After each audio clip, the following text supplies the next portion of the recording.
अगला अपन करने वाले हैं ट्रेपेजियम। ट्रेपेजियम क्या होता है, जिसकी ये अपने पास एक ट्रेपेजियम हो गया।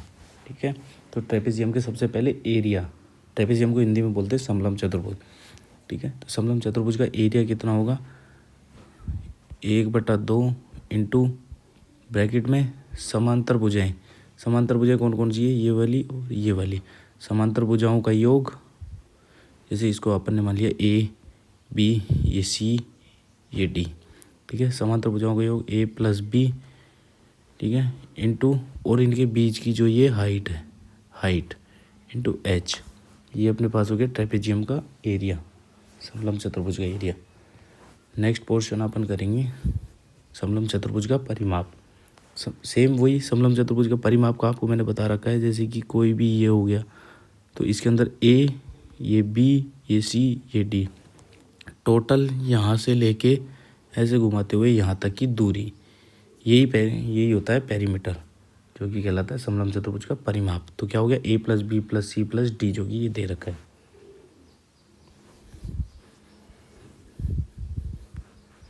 नेक्स्ट पोर्शन अपने पास आता है रोम्बस।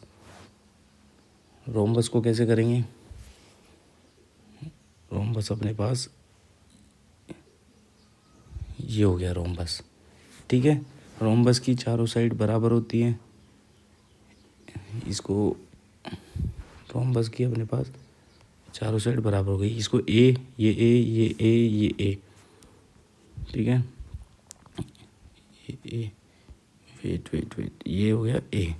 ठीक है, अब सबसे पहले रोम्बस का एरिया, रोम्बस का एरिया कितना होगा, बेस, ये बेस हो गया इंटू ये height.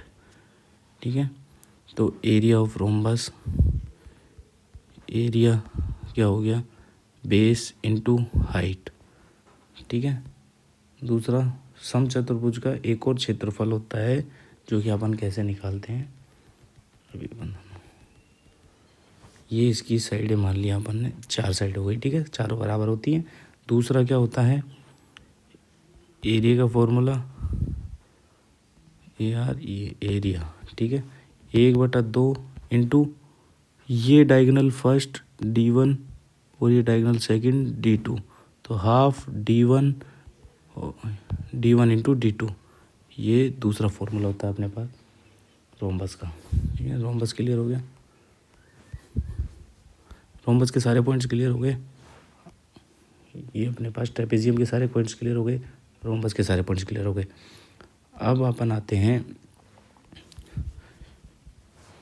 Equilateral triangle. Equilateral triangle जिसकी तीनों साइडें बराबर होती है, उसको इक्विलेटरल ट्रायंगल कहा जाता है। जैसे कि अपन ने एक ये ट्रायंगल बनाया, ठीक है, जिसकी तीनों साइड बराबर होती है, इक्विलेटरल ट्रायंगल। ठीक है, तो सबसे पहले पेरीमीटर वही चीज़ कि यहाँ से लेके यहाँ तक की पूरी दूरी, ये पेरीमीटर कहलाती है। तो ये क्या हो गया, पेरीमीटर 3 है। तो ये वाला पॉइंट क्लियर हो गया, पेरीमीटर इक्वल टू 3 है। सेकंड पॉइंट क्लियर करने के लिए अपन दोबारा ट्रेपेजियम बनाते हैं, इक्विलेटरल ट्रायंगल बनाते हैं। ये इक्विलेटरल ट्रायंगल बनाया जिसकी साइड हो गई ए।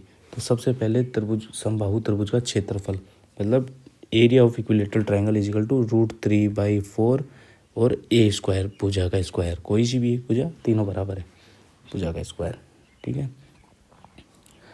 सेकंड पॉइंट, समबाहु त्रिभुज का शीर्ष लंब। शीर्ष लंब क्या होता है, ये होता है शीर्ष लंब। इसका फॉर्मूला क्या होता है, √3/4 इंटू कोई भी एक साइड।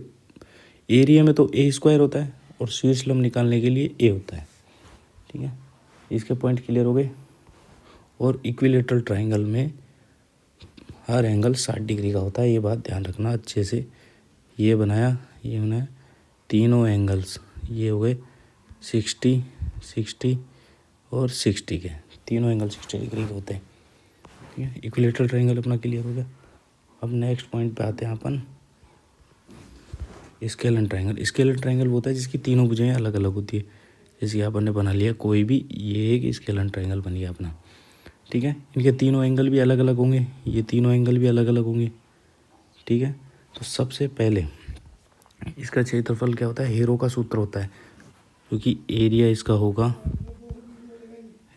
बराबर under root S, S minus A, S minus B, S minus C. ठीक है, ये साइड हो गई ए, ये साइड बी, ये सी, तो ये इसका फॉर्मूला हो गया। इसके अंदर एस, एस जो होता है वो होता है अपना सेमी पेरीमीटर, मतलब A B C, A plus B plus C, ये जो पेरीमीटर है इसका हाफ कर देंगे तो ये एस की वैल्यू आ जाएगी। ठीक है, यही फॉर्मूला यहाँ पे लिखा हुआ है जो कि तुम्हें नोट करना है। विषमबाहु त्रिभुज का क्षेत्रफल ए बराबर under root S, S minus A, S minus B, S minus C. यहाँ पे एस दे रखा है A plus B plus C by 2, जो कि मैंने यहाँ लिखवा दिया आपको नीचे। ठीक है, इसी को दोबारा बनाते नेक्स्ट कंसेप्ट को क्लियर करने के लिए। फिर पहला पॉइंट क्लियर हो गया इसका। दूसरा पॉइंट क्लियर करने के लिए दोबारा विषमबाहु त्रिभुज बनाया अपन ने। ठीक है, अब इसके एरिया का एक और फॉर्मूला होता है, ये हाइट लगा दिया अपन ने यहाँ पे, आधार, ये पूरा आधार हो गया, इसको मान लिया ए, आधार इंटू हाइट, इसको सॉरी ए सेम हो जाएगा तो अलग मान लेते हैं थोड़ा, इसको माना अपन ने बी, बेस इंटू हाइट। ठीक है, ये इसका सेकंड फॉर्मूला हो गया जो कि यहाँ लिखा हुआ है कंप्लीट, ए बराबर half B into H, sorry 1/2 और करना है इधर। ठीक है, वैसे ही समकोण त्रिभुज, समकोण त्रिभुज क्या होता है, जिसका एक एंगल 90 डिग्री का होता है, वो होता है समकोण त्रिभुज, जो कि आपके सामने मैं बना देता हूँ। ये समकोण त्रिभुज होता है जिसका एक एंगल 90 डिग्री का होता है। इसका एरिया होता है 1/2 इंटू ये बेस, ये बी मान लिया बेस, और ये हाइट मान ली, तो बेस इंटू हाइट, तो ये इसका फॉर्मूला होता है समकोण त्रिभुज का क्षेत्रफल, जो कि आपके सामने है पूरा। Next concept,